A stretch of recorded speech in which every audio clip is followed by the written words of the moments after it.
Hello again, everybody. Welcome to the Backbone Podcast, where common sense still makes sense in a world that is sick and only getting sicker. And we are less than 48 hours away from the big game in Santa Clara, the big game that nobody is talking about. This Super Bowl has been, I don't think there's been any major interest in this game whatsoever. There's no juice to it. There aren't big name players.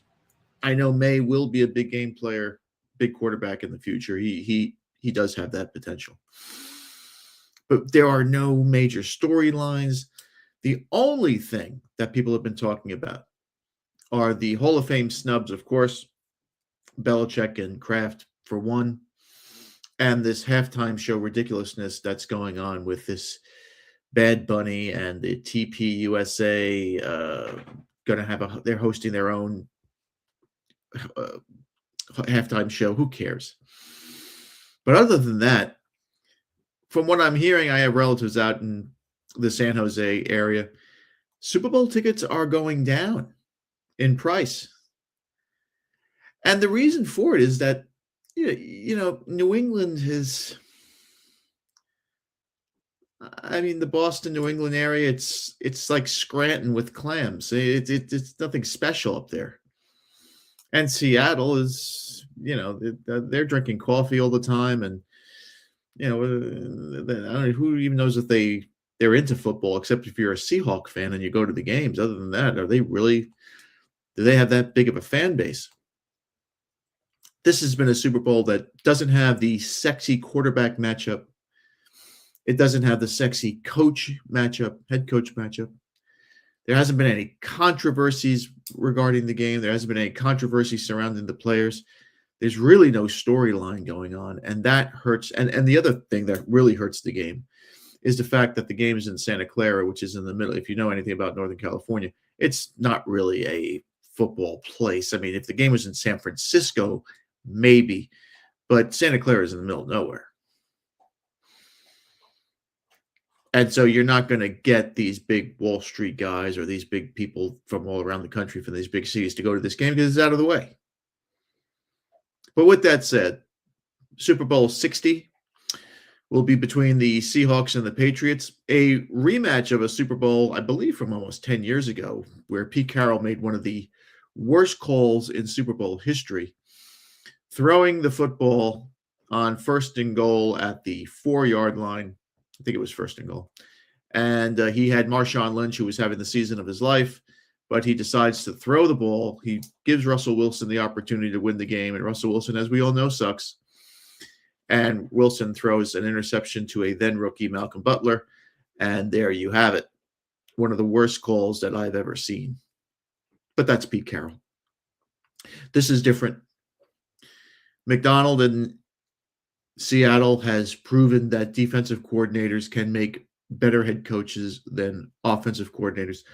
And this is the shocking, very interesting point I want to make here. Both Super Bowl head coaches are former defensive coordinators, defensive-minded guys. Not one offensive coordinator made it to the Super Bowl this year. Not one. And McDonald beat the supposed geniuses, right? He beat Shanahan, who, of course, loses Coach of the Year to Mike Vrabel, and as well he should. And he beat McVay, and McVay will never, ever, ever, ever, ever admit that he was wrong for the way he handled that NFC Championship game, but he handled it terribly. I thought the Rams were going to win this I thought the Rams were going to win that game and go into this Super Bowl and win this Super Bowl. But these offensive coordinators, not head coaches, offensive coordinators would rather look smart rather than look boring and win. They'd rather look smart and lose. That's an oxymoron. Rather than look conservative and boring and win. That's the problem with these guys today. And don't give me Andy Reid and don't give me this guy and that guy from 20, 30 years ago. Those are different football minds. These new crop of coaches, the Shanahans, the Ben Johnsons, the LaFleurs. These guys don't know how to close out games because they think offensively too much. They forget that field goals matter. Special teams matter. Running the football, milking the clock matter. They don't know how to do this. Kyle Shanahan is the number one culprit of this. He's blown three major games with double-digit leads with under 10 minutes to go in the fourth quarter and blown all those games 28-3, 20-10 against Kansas City, 17-7 against the Rams. Four really. He blew another 10-point lead in the Super Bowl against Kansas, the second Super Bowl against Kansas City. But let's get off that rant. Like I said, nothing exciting here. The teams aren't sexy. The coaches aren't really sexy. They're good. Vrabel's a great head coach. Done a tremendous job this year. McDonald's is another one. Great head coach. But he's a kid. We don't know much about him. What are the key points to this game, though? Who wins and how do they win? First thing, the Patriots' offensive line has been putrid this year. They have given up the fifth most amount of sacks, and their sack rating is fifth worst in the league. Normally, for a team to have that type of putrid production on the offensive line, you don't even make the playoffs. How they've done this, I don't know. But Drake May has been getting killed behind this offensive line. 47 sacks during the regular season. I believe he's been sacked 6 or 7 times in the playoffs. Can the offensive line keep May clean against the Seattle pass rush? I don't think they can. If they couldn't stop the Chargers, who were beat up, the Broncos ran through them like there was no tomorrow. Ran through them like there's no tomorrow. And the Broncos and the Seahawks, their defenses are comparable. Now, people are saying, well, the Patriots won those games. Well, they beat they beat a Charger team that was just gassed. They didn't have any players. Half their team was on the IL. And they beat a Denver team in Denver without their starting quarterback. If Bo Nix was in that game, they probably lose. People are going to say the Patriots had an easy schedule. Well, you play who's on your schedule. That's all nonsense. The Patriots did a fabulous job getting to this position here, but I think this is the end of the road for their winning streak. I don't think they can stop Seattle's pass rush. I don't think that Drake May has enough weapons. They're going to have to rely on the running game and their defense to keep this game close. I think it will be a close game.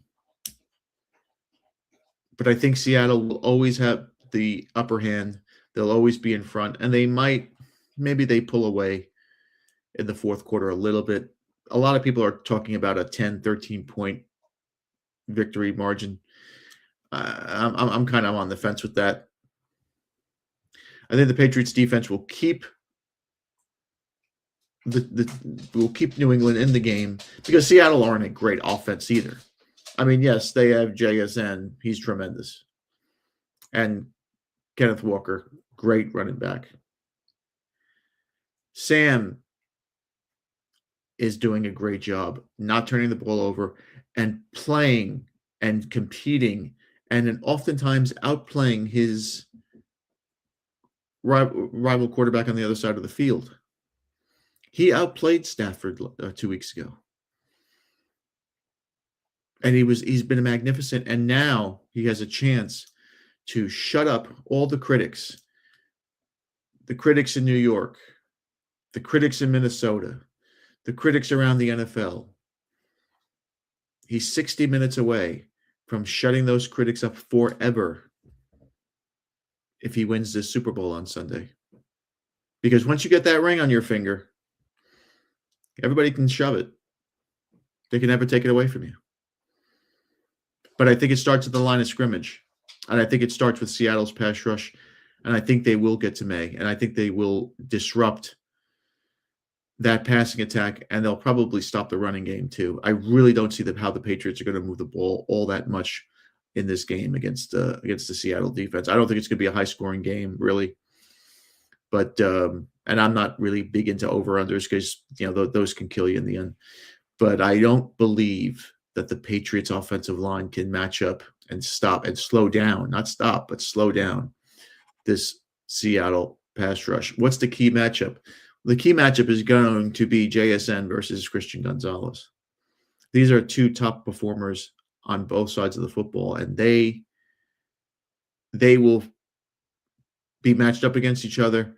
We will see what Vrabel does, the schemes that Vrabel has for him in stopping JSN. I'm of the belief that they are going to try and take away JSN, forcing Seattle to get Rashid Shaheed involved more, which is nothing to say that's not an easy task either, stopping him. But I think that they're going to force the Seahawks to go his way because it's what Belichick would do. JSN is the primary option in the passing game, but Shaheed has the speed to make the big plays. And all you need in this game with their defense is one big play. That's it. That's all you need. The key to victory for the Seahawks, we talked about the pass rush. I think if May gets pressured enough, he will throw the ball into the teeth of the Seattle secondary, which is probably the best secondary in the league. And that could create turnovers, and that could create even pick sixes. And if you get a touchdown on defense, this game is over before it started. I like the Patriots. I like Vrabel. I like May. This is a bridge too far for them, though.